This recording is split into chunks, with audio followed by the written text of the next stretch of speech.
என்னத்தை பார்க்கிறார்கள் என்றால், தேவன் உம்மோடு கூட இருக்கிறார். அல்லேலூயா.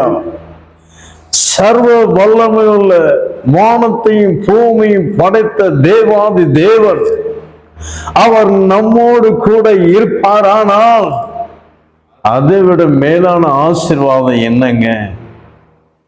ஒரு பிரஜாதி மனுஷன் அமலேக்கியர்கள் வந்து சொல்லுகிறார்கள், நாங்கள் உங்களோடு ஒப்புரவாக வேண்டும் என்று விரும்புகிறோம். ஏன்?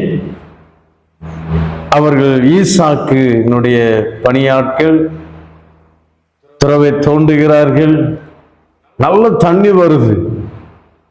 அப்ப அந்த அமலேக்கியர் பொறாமையினால 26வது அதிகாரம் நீங்க 17வது வசனம், மன்னிக்கு 12வது வசனத்தை வாசிக்கும் போது